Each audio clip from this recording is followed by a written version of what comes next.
In the gilded quiet of the Beaumont estate, a silence louder than any scream had taken hold. Gregory Beaumont, a man who could move markets with a single phone call, was powerless. His fortune could buy anything except a single bite of food for his grieving son. For 47 days, 8-year-old Ethan had refused to eat, wasting away in a fortress of sorrow. Doctors with their pedigrees and price tags had failed. Therapists had left, shaking their heads. The sterile, multi-million-dollar kitchen produced gourmet meals that were returned untouched. But true power, the kind that heals a shattered heart, wasn't in a boardroom or a bank account. It was hiding in plain sight, in the hands of the one person everyone overlooked, the family's black maid Delphine, and a secret she carried not in a safe, but in her soul. The Beaumont mansion in Greenwich, Connecticut, was less a home and more a monument to success. Its limestone facade was imposing, its manicured lawns rolled out like a green carpet for the gods, and its cavernous rooms were filled with art that was more investment than inspiration. But for the past 47 days, since the sudden shocking loss of Caroline Beaumont, the house had become a mausoleum. A heavy, opulent silence pressed down on everything, broken only by the hushed footsteps of staff who moved like ghosts through the marble halls. The heart of this suffocating stillness was the master suite of the East Wing, where 8-year-old Ethan Beaumont had retreated into a world of his own. He wasn't throwing tantrums or screaming. He was simply fading. His protest was a quiet, devastatingly effective one. He refused to eat. His father, Gregory Beaumont, stood outside the boy's door, his custom-tailored Brioni suit feeling like a straitjacket. He was a titan of industry, a man whose name was synonymous with ruthless acquisitions and billion-dollar deals. He could dissect a hostile takeover in his sleep, but the impenetrable fortress of his own son's grief was a puzzle he could not solve. Ethan. He called his voice unnaturally soft, stripped of its usual command. Chef Dubois has made those miniature lamb chops you like, with the mint jelly. Silence. We can have them on the terrace. We'll watch the boats on the Sound. More silence. It was a solid, unyielding thing. Gregory rested his forehead against the cool, hand-carved mahogany of the door. Inside, he knew what he would find. Ethan curled on his bed, a shell of the vibrant boy who used to fill these halls with laughter. His once rosy cheeks were now hollow. His eyes, the same brilliant blue as his mother's, were vacant. They had tried everything. The first week, Gregory had treated it like a negotiation. He'd offered toys ponies a trip to any Disney park in the world. When that failed, he'd brought in the professionals. D'Artassier, Alan, the city's most sought-after child psychiatrist, had charged $500 an hour to be met with the same wall of silence. A team of nutritionists from Yale had designed nutrient-dense smoothies and broths, all of which Ethan turned his head from his small lips pressed into a thin, resolute line. A specialist in childhood trauma had suggested a therapy dog. A golden retriever puppy had licked Ethan's unresponsive hand for an hour before being quietly led away. Each rejected meal felt like a personal failure to Gregory. The trays would come back, untouched, a gallery of his impotence, seared scallops filet mignon, carved into tiny stars, organic chicken noodle soup, made from a broth that had simmered for 24 hours. It was the best food money could buy, and it was useless. Downstairs in the gleaming stainless steel expanse of the main kitchen, Chef Antoine Dubois, a man with 2 Michelin stars to his name, threw his hands up in despair. "Monsieur Beaumont, I do not know what else to do," he exclaimed, his French accent thick with frustration. "I have made him crepes, soufflé pasta from scratch. I even made, how you say, the American macaroni and cheese from a box, thinking perhaps simplicity." but nothing. The boy, he is a ghost. Gregory pinched the bridge of his nose, a headache blooming behind his eyes. He looked around the kitchen, a space as sterile and efficient as a laboratory. It was a place for culinary performance, not for comfort.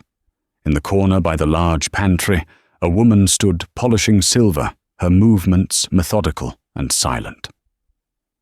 Delphine Washington had been with the Beaumonts for 15 years. She wasn't just a maid.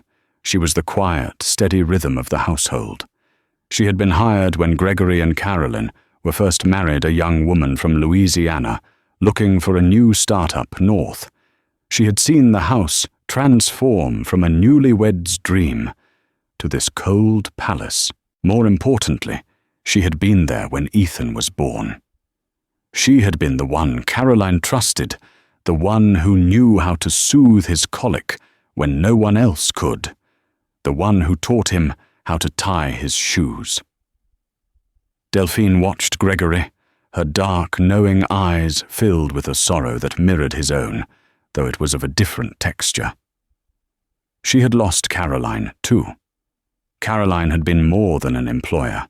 She had been a friend, a confidant in the lonely grandeur of this house. Delphine saw what the doctors and specialists didn't. They saw a patient, a case study in grief.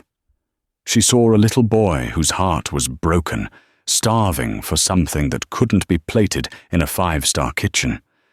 Gregory's phone buzzed. It was his sister Beatrice Davenport, her name flashing on the screen like a warning. He ignored it. Beatrice's brand of sympathy was sharp-edged and critical, always circling back to how she would handle things differently better. He finally turned to Chef Dubois.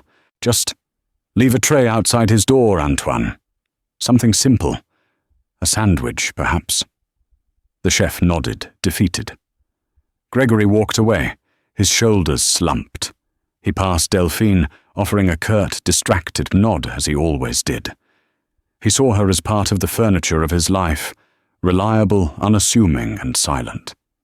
He had no idea that in her quiet observations, a plan was beginning to form. A plan that had nothing to do with Michelin stars or psychiatric evaluations. It was a plan rooted in memory, in a shared secret with the woman they had all lost, and in the profound healing power of a simple forgotten recipe. As Gregory retreated to his study to stare at meaningless stock market figures, Delphine put down her polishing cloth. She looked up the grand staircase towards Ethan's room, a determined resolve hardening her gentle features. The doctors were wrong. The chef was wrong. Gregory was wrong. Ethan wasn't starving for food. He was starving for his mother, and Delphine knew there was only one thing on earth that might taste like her love. The days that followed saw no change. More trays went up. More trays came down, their contents cold and untouched. The house grew heavier with unspoken fear. Ethan was visibly weaker, the faint blue veins under his translucent skin more pronounced. Gregory was a wreck vacillating between rage and despair. He snapped at his staff, his sister, his own reflection. The master of the universe was being brought to his knees by the silent will of an 8-year-old boy. Delphine watched it all. She performed her duties with her usual quiet efficiency, but her mind was elsewhere. It was in the past, in snatched moments of warmth and laughter that had once existed within these cold walls. She thought of Caroline. Not Caroline Beaumont, the society hostess who wore Chanel and greeted guests with a practiced, dazzling smile.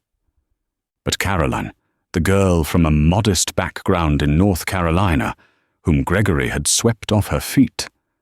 The Caroline, who despite the diamonds and the prestige, had always confessed to Delphine that she felt like an imposter in her own life. "Sometimes I think the only real thing in this whole house is you," Caroline had said once, late at night in the kitchen. They were sharing a cup of tea after a grand gala, Caroline having kicked off her painful heels. You know where you come from. Me, I feel like I'm playing a part. The part of Mrs. Gregory Beaumont. It was in these quiet moments that their bond had been forged. They were two women from different worlds, yet they understood each other. They both knew what it was like to be outsiders in this realm of inherited wealth and stifling etiquette.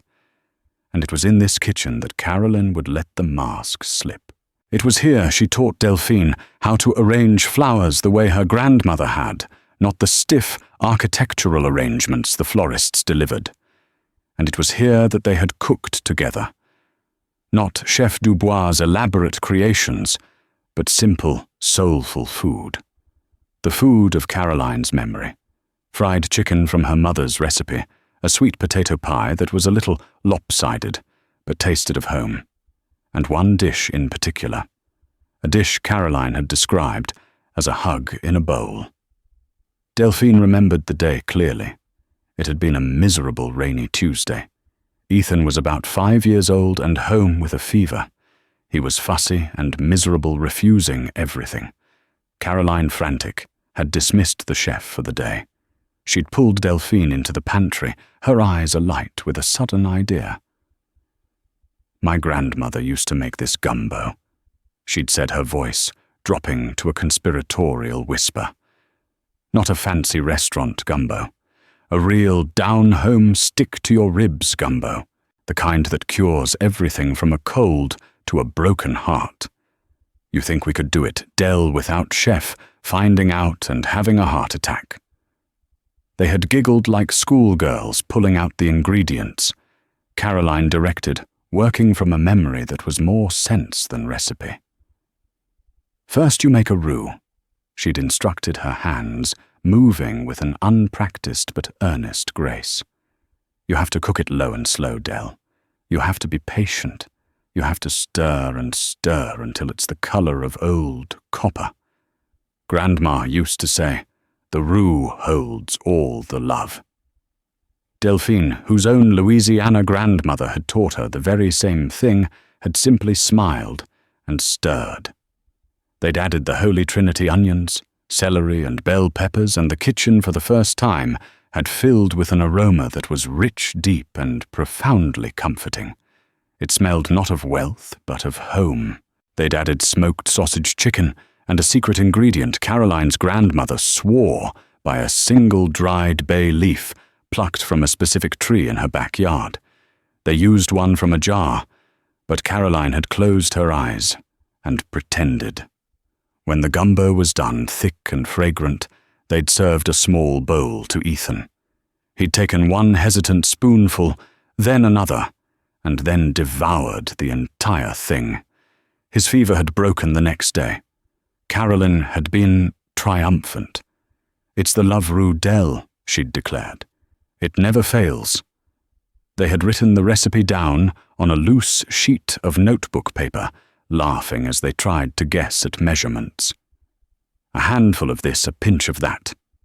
The paper had been tucked into Caroline's personal recipe book, a worn, leather-bound journal filled with clippings and handwritten notes, a book that Delphine knew sat on a high shelf in the back of the pantry, forgotten.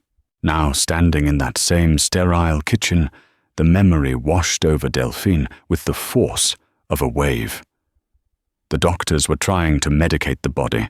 The chefs were trying to tempt the palate. But Ethan's sickness was in his soul, and his soul was starving for a memory. She made her decision. It was a risk.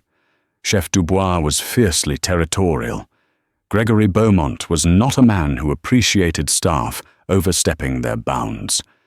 And Beatrice, who was visiting more frequently now, sniffing around the edges of the family's grief like a vulture, would surely see it as an act of insolence. Delphine didn't care. She thought of Ethan wasting away upstairs. She thought of Caroline and the promise she'd once made to her. You'll look after them, won't you, Del? If anything ever happens to me. Gregory is a good man, but he doesn't know how to soften. And Ethan will need softness. That night, after the kitchen staff had gone home and the house had settled into its tense slumber, Delphine walked to the pantry. She pulled over a stepping stool and reached for the high shelf. Her fingers brushed against cool leather. She pulled the book down its surface, dusty. She opened it, and there it was, tucked between a page for a perfect pound cake and a newspaper clipping for a summer tomato tart. The single folded sheet of paper. Caroline's Cure-All Gumbo, it said at the top in Caroline's elegant looping script. Delphine held the paper to her chest. It wasn't just a recipe. It was a message from the past. It was a weapon against the silence. Tomorrow she would not be a maid. She would be a cook, a healer, a keeper of a promise. Tomorrow she would fight the ghost that haunted this house with a ghost of her own, the warm, loving scent of his mother's memory.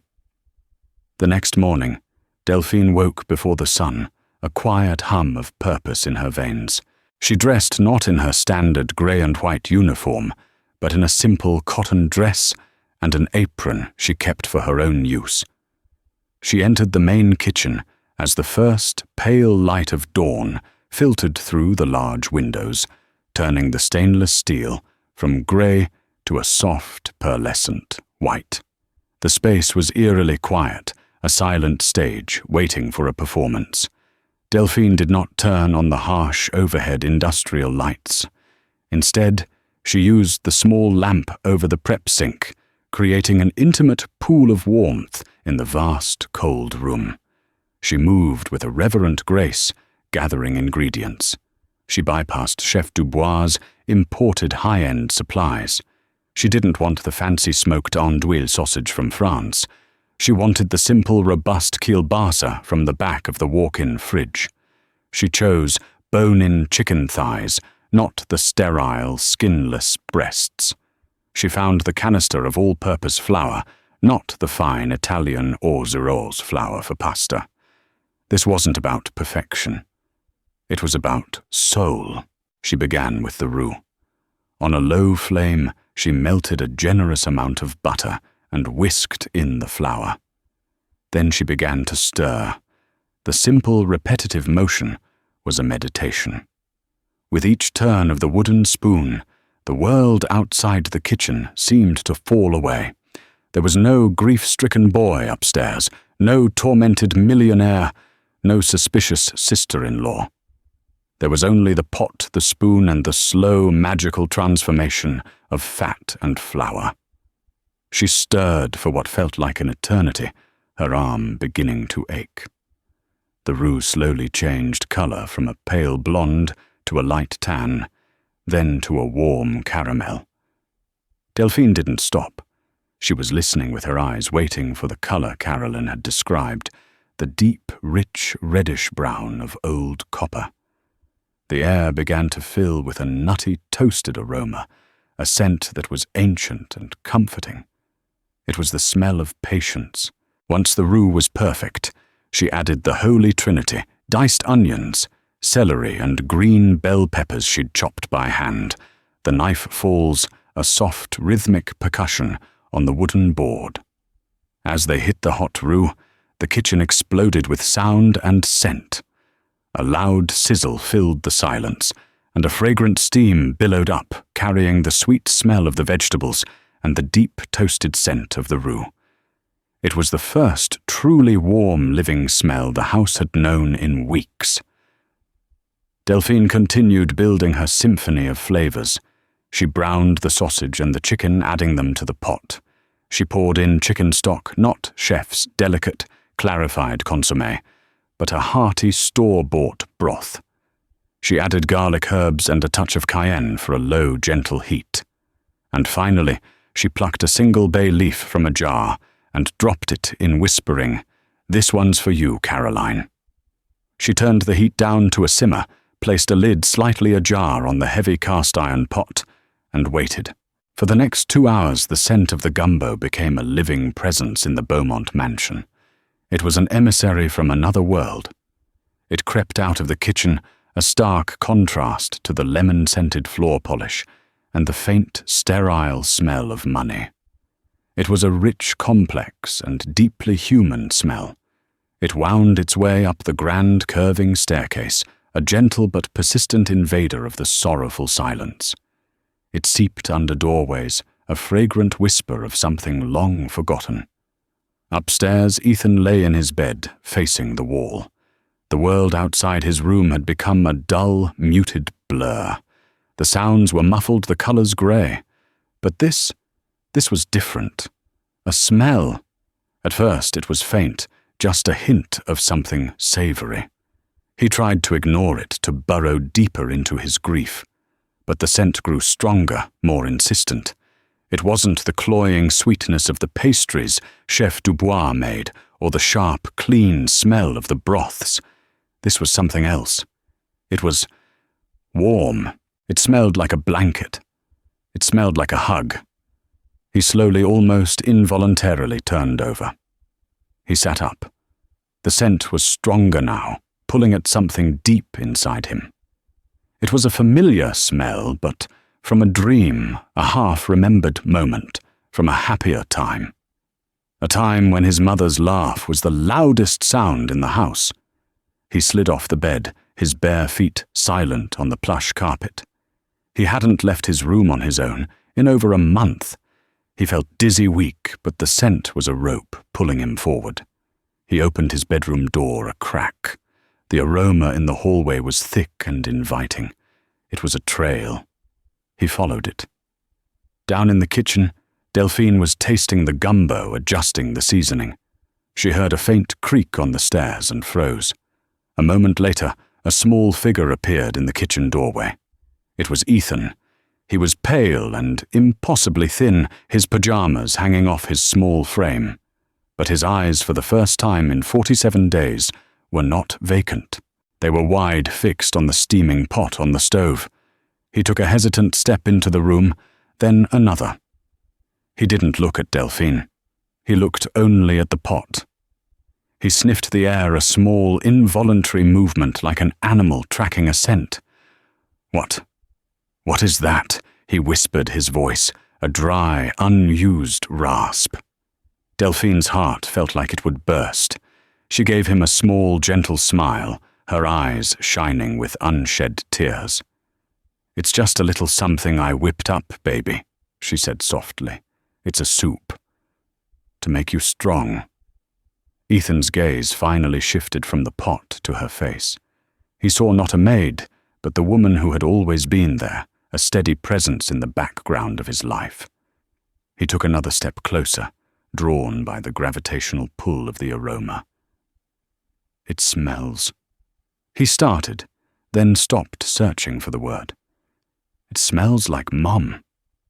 Delphine simply nodded, her throat too tight to speak. She ladled a small amount of the thick, dark gumbo over a scoop of fluffy white rice in a small bowl. She didn't put it on a silver tray. She just placed the simple ceramic bowl on the worn wooden butcher block in the center of the kitchen. She set a spoon beside it. She didn't coax or plead. She just stepped back, giving him space, and waited. Ethan stared at the bowl. He looked at the steam rising from it, carrying the scent of his mother's love. He picked up the spoon. His hand trembled. He dipped it into the gumbo, bringing a small piece of sausage and rice to his lips. He hesitated for a heartbeat, then put it in his mouth.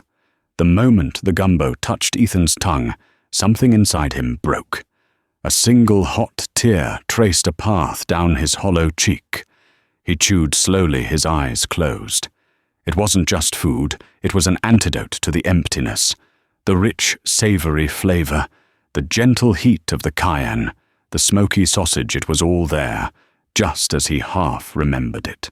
It tasted of warmth, of safety, of a time before the silence. He took another bite, then another. He ate with a quiet, desperate intensity, the clinking of the spoon against the bowl, the only sound in the kitchen. Delphine watched her own tears now flowing freely, silently down her face. She didn't move, didn't speak. She just stood, witness to the miracle. This was not a victory of cuisine. It was a victory of love. When Ethan finished the last spoonful, he looked up at Delphine, his blue eyes clear and present for the first time in weeks. "Thank you," he whispered. His voice was still weak, but it was his voice. Just then, Gregory Beaumont entered the kitchen, drawn by the unusual activity. He stopped dead in the doorway, his briefcase slipping from his numb fingers and hitting the tiled floor with a loud thud. The scene before him was incomprehensible. His son, who had been unreachable, was in the kitchen, in his pajamas, with an empty bowl in front of him, and Delphine the maid was standing there with tears on her face. "Ethan!"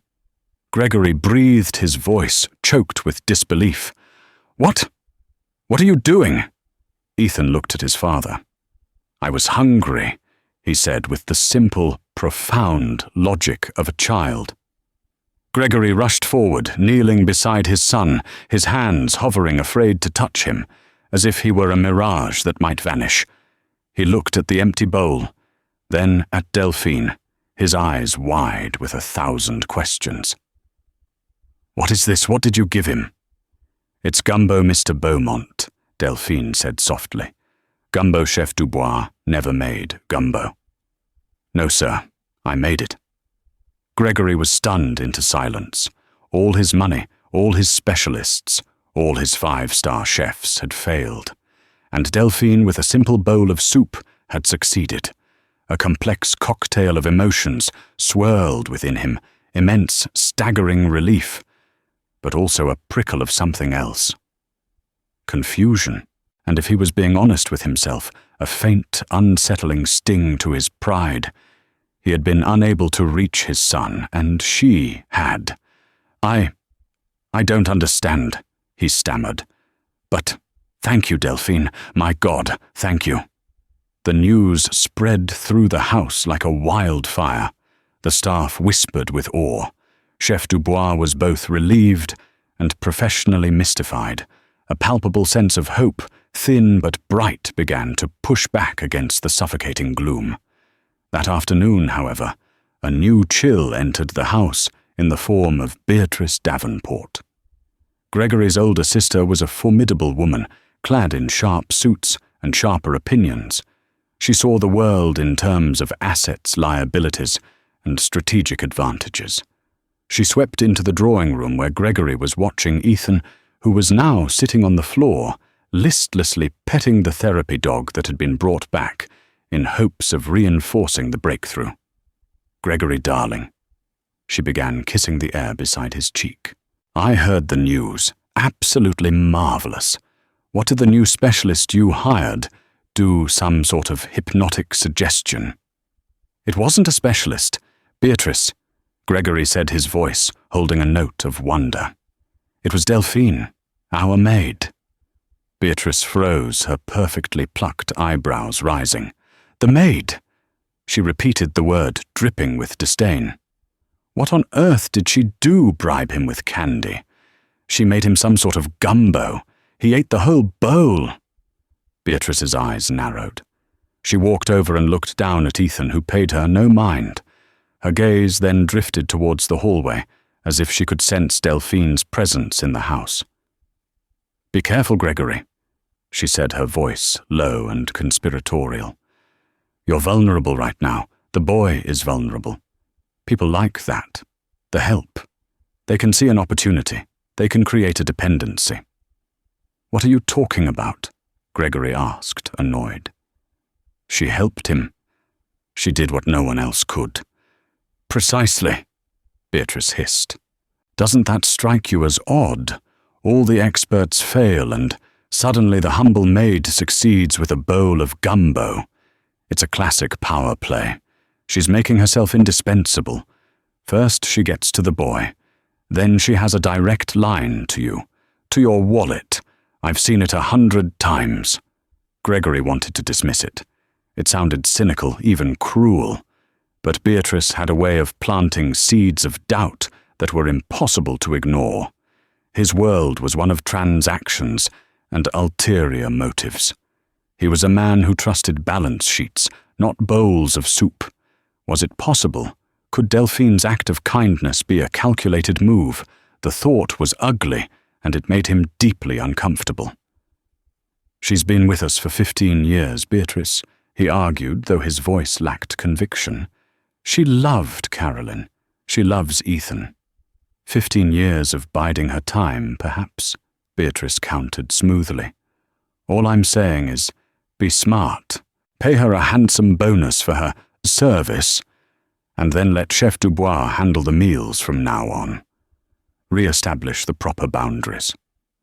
Don't let her think this gives her some special new role in this family." The bitter pill of his sister's suspicion lodged itself in Gregory's throat. His relief was now tainted with mistrust.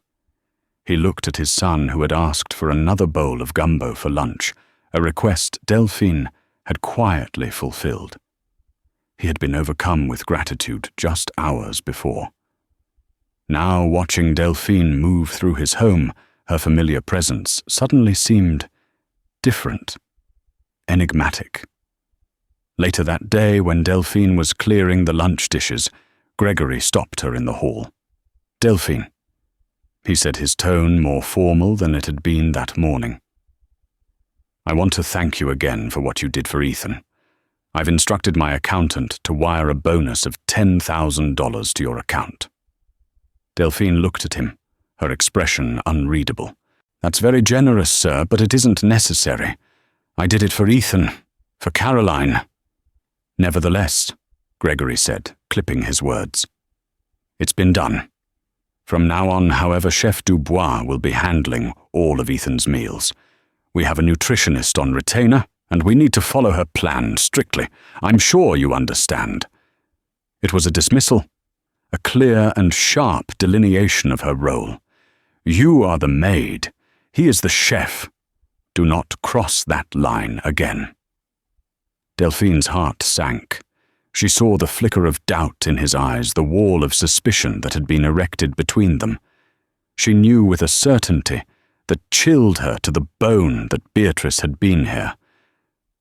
"I understand, Mr. Beaumont," she said, her voice quiet but dignified. She nodded and walked away, the warmth of the morning's miracle turning to ash in her mouth. She had healed the son, but in doing so, she had invited the father's suspicion, and the battle for the soul of the Beaumont house was far from over. The next 2 days were a tense, fragile dance. Under strict orders from Gregory, Chef Dubois attempted to replicate the gumbo. He used the finest ingredients imported: shrimp, artisanal sausage, long-grain rice from the Camargue. The result was a culinary masterpiece, a refined, perfectly balanced and utterly soulless dish. Ethan took one bite, pushed the bowl away, and said nothing. He didn't retreat back into his shell completely, but the light in his eyes dimmed. He picked at the other foods the chef prepared, but the breakthrough, the moment of connection, was gone. Gregory grew more and more agitated. He watched his son's tentative progress stall, and his frustration mounted. Beatrice's words echoed in his ears, making him second-guess every move. He was a man accustomed to control, and the situation was spiraling out of his grasp. The simple solution, letting Delphine cook again, felt like a concession, an admission that his sister was right, that he was being manipulated. The tension in the house culminated on the 3rd evening. Beatrice had invited herself for dinner, ostensibly to monitor Ethan's progress, but really to reinforce her influence over her brother. As the staff served a lavish meal of pan-seared duck breast in the cavernous dining room, Beatrice leaned in towards Gregory. "You see," she said in a low, cutting whisper, "it was a fluke, a one-time trick. She got his attention, and now she's letting him suffer to prove her point. It's cruel, is what it is. She's holding your son's health hostage." The accusation, so venomous and unjust, was the final straw for Delphine. She had been standing by the sideboard, ready to clear the plates, and had overheard every word. For 15 years she had been a silent, dutiful presence in this house. She had absorbed the casual condescension, the thoughtless commands, the utter invisibility of being the help. But this was different. This was an attack on her love for Ethan, on her memory of Caroline. A fire she hadn't felt in years ignited within her. She placed the plates she was holding down on the sideboard with a soft but firm clink that made both Gregory and Beatrice look up, startled.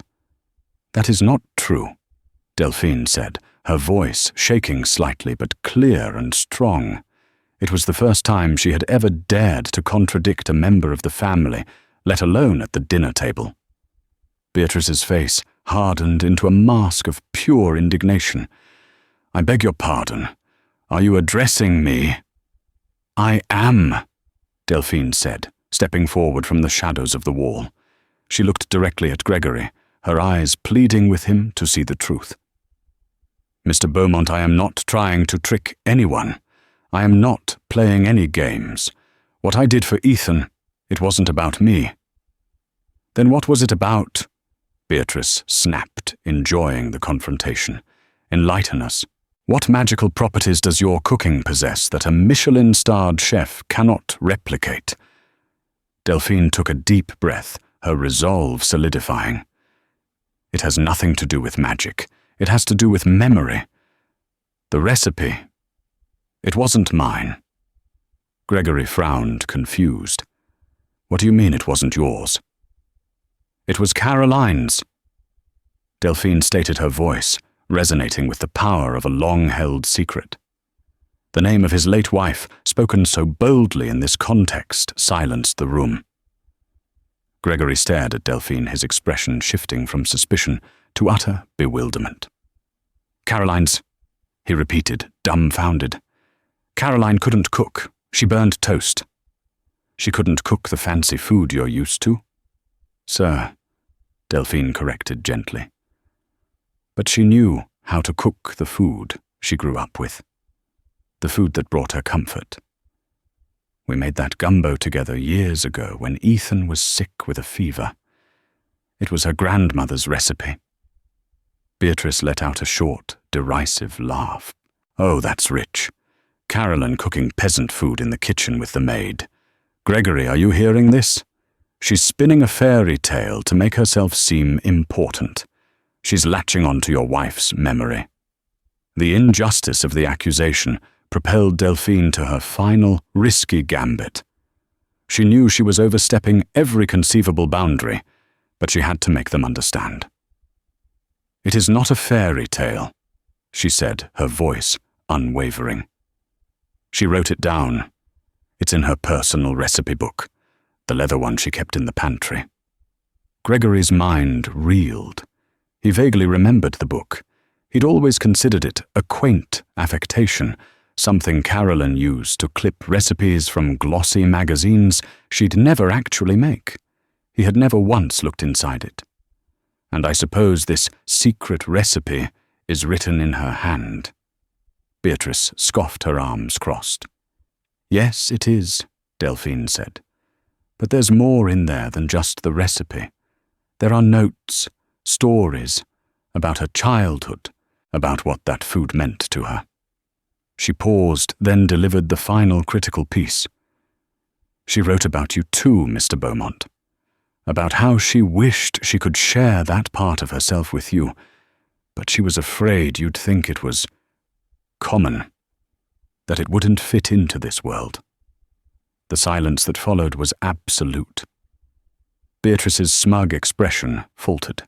Gregory's face was a canvas of conflicting emotions, shock, disbelief, and a dawning, painful flicker of understanding. He had been married to Caroline for over a decade. He had loved her. He had built this entire world for her. And yet Delphine was describing a woman he didn't know at all. "Where is this book?" he asked, his voice a hoarse whisper. "On the top shelf in the pantry, sir. In the back, behind the preserving jars," Delphine said. Without another word, Gregory pushed his chair back, the legs scraping loudly against the marble floor. He strode out of the dining room, leaving Beatrice speechless for the first time in her life.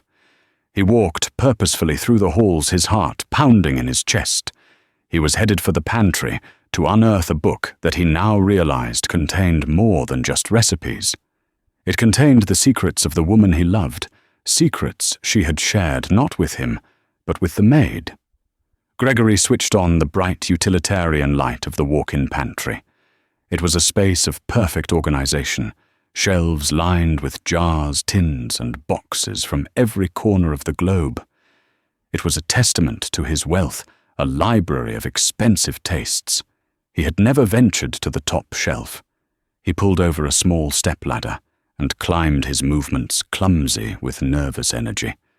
In the far back corner, just as Delphine had said, sat a dusty, dark green, leather-bound journal.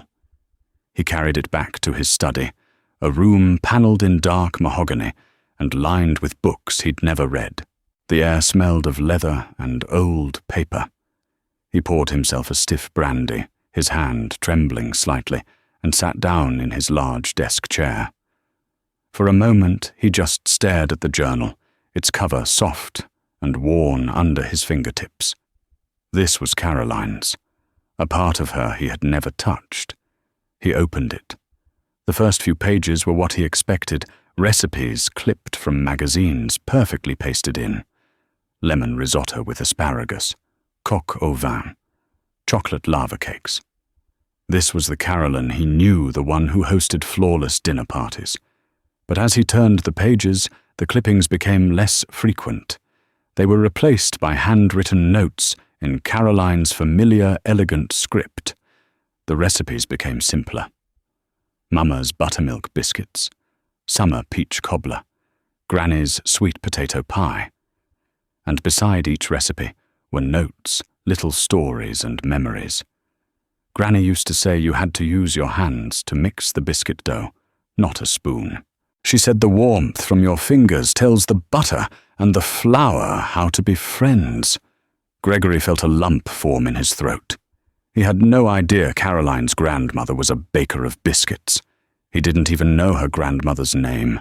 He kept turning his journey, going deeper into a past she had kept hidden from him. He saw her insecurities, her longing for a simpler time. Hosted the annual fundraiser tonight. Everyone said my dress was divine, and the champagne was perfect. I smiled and felt like a complete fraud. All I could think about was sitting on the porch back home, eating watermelon and spitting the seeds into the yard. I wish Ethan could know that life just for a day. Tears welled in Gregory's eyes, blurring the ink on the page. He had given her a kingdom, but she had missed a porch. He had provided a life of unimaginable luxury, and she had yearned for the simple joy of eating watermelon. He felt a profound, gut-wrenching shame. He hadn't just been blind. He had been willfully ignorant. Then he found it. The folded, loose sheet of notebook paper, its edges soft with age. Caroline's cure-all gumbo. He read the ingredients, the simple instructions, and the notes they had scribbled in the margins. Delphine says my roux is almost as good as her grandma's. High praise. She's the only one who gets it. She understands that food isn't about showing off, it's about loving people. Beneath the recipe, there was another entry in the journal written on a different day. It was dated just 6 months before her death. Gregory is so stressed lately. The merger is consuming him. He looks at me, but I don't think he sees me anymore. He sees his wife, the asset, the hostess. Sometimes I want to scream. I want to tell him I'm still just the girl from Dobson, North Carolina, who fell in love with a brilliant, intense man, not his stock portfolio. I wish I had the courage to just cook him, my gumbo. But I'm afraid he'll taste it and realize he married a common girl. Afraid he'll see the part of me that doesn't belong in his world. The words were a dagger in Gregory's heart. It wasn't that she didn't want to share her world with him. She was afraid he would reject it. He had created a gilded cage so perfect, so intimidating, that his own wife had been afraid to be herself within it. Tucked into the back pocket of the journal was a sealed envelope. His name was written on the front in her hand. With trembling fingers he tore it open. It was a letter, not a will or a legal document, but a true letter. My dearest Gregory, if you are reading this, it probably means I am gone. And Delphine has finally found the courage to show you this book. Please do not be angry with her. I made her promise she would only do so if you truly needed to understand. To understand Ethan, or perhaps to understand me. The woman you married was only one part of me. There was another part, a simpler part that I kept hidden away. I was afraid it wasn't good enough for you for this magnificent life you built. But that simple part of me is the part that knew how to love best. It's the part that is baked into every biscuit and stirred into every pot of gumbo in this book.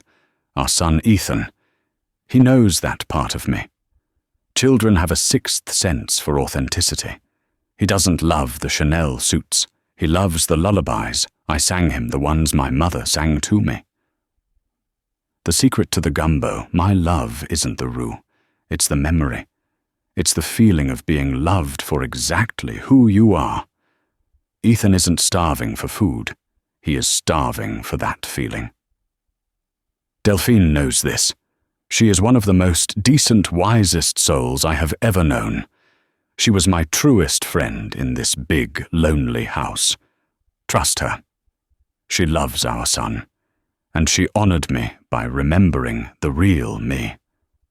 Please, Gregory, let down your guard. Let our son see the man I fell in love with, not just the titan everyone fears. Let him taste his mother's memories. Let the house be filled with the smell of home, not just the scent of success. All my love always. Caroline Gregory dropped the letter, his body racked with silent heaving sobs. He cried for his wife, the woman he had never truly known. He cried for his son, whose grief he had completely misunderstood. And he cried for himself, for his own monumental, tragic blindness. He had been so busy building an empire that he had failed to see the quiet, desperate needs of his own family. The secrets were unveiled, and in the painful, glaring light of the truth, Gregory Beaumont finally understood. The problem wasn't the food. It was him. It was nearly midnight when Gregory finally emerged from his study. His eyes were red-rimmed and bloodshot, his expensive suit rumpled, but the hard, guarded lines on his face had softened into something new humility. He carried Caroline's journal in his hand like a sacred text. He found Delphine in the kitchen, not cleaning, but sitting at the small wooden staff table, a cup of tea untouched before her. She was waiting. She looked up as he entered, her expression wary, prepared for anything. Gregory walked over and stopped in front of her. He didn't speak for a long moment. He simply opened the journal to the page with Caroline's letter and laid it on the table. "I am so sorry," he said, his voice thick with emotion. The words so simple were ones he rarely used, and they carried the weight of a lifetime of pride. "I am sorry for my ignorance, for my suspicion, for everything. You were her friend. A better friend to her, I think, than I was a husband." Delphine looked at his ravaged face, and the last of her defensiveness melted away, replaced by a deep, compassionate sorrow for this broken man. "She loved you, Mr. Beaumont. She just didn't know how to show you all of herself. Call me Gregory," he said quietly. "Please." He sank into the chair opposite her, a captain finally abandoning his sinking ship.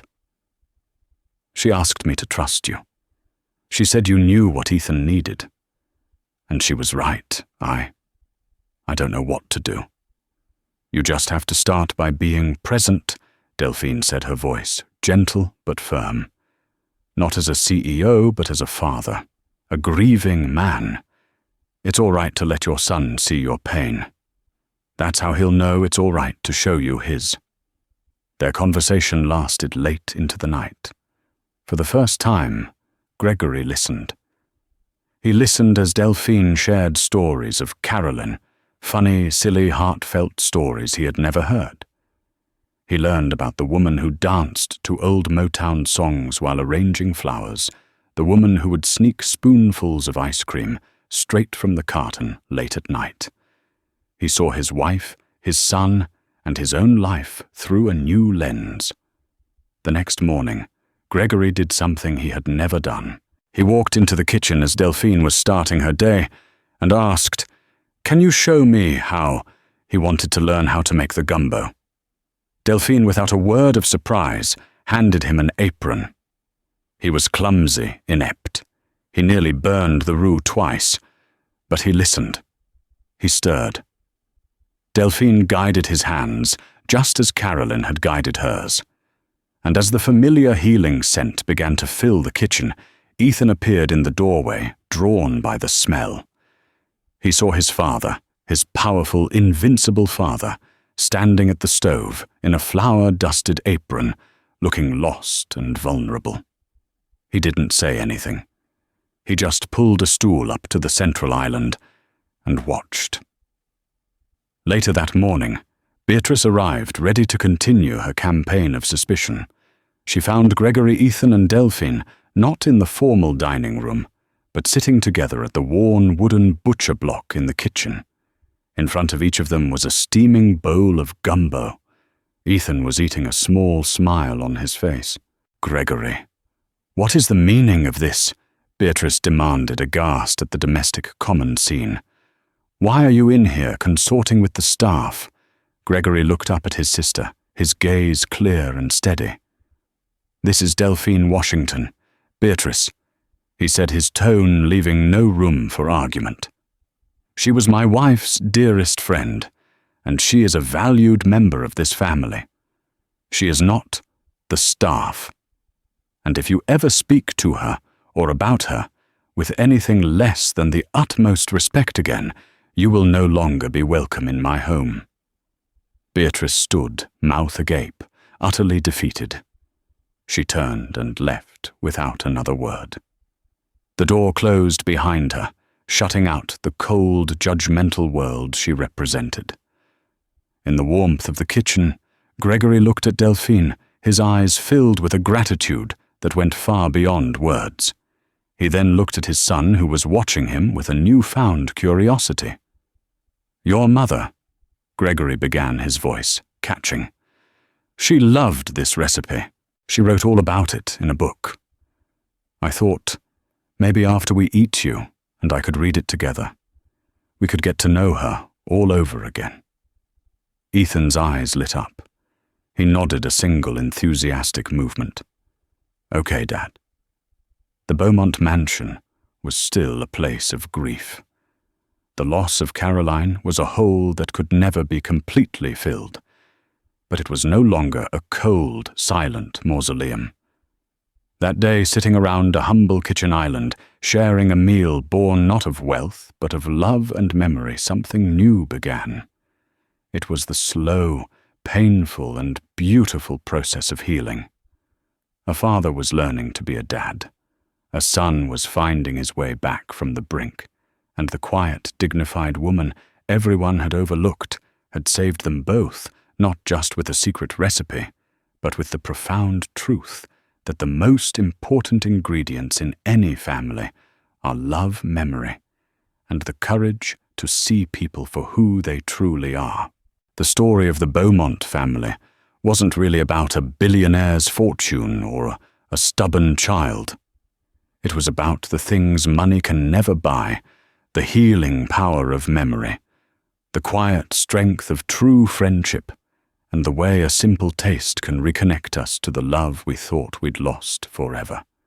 It reminds us that sometimes the greatest wisdom isn't found in boardrooms or textbooks, but in the quiet, loving hands of those who truly see us.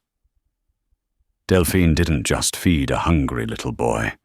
She nourished a starving family's soul, proving that the most powerful legacies are not written in wills, but are carried in our hearts and passed down in the food that tastes like home.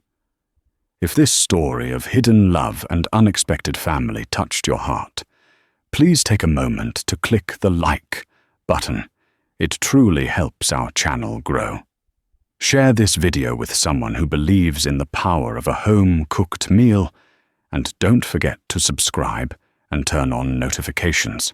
We have so many more stories like this to share, tales that uncover the extraordinary in the ordinary and feed the soul. Thank you for listening.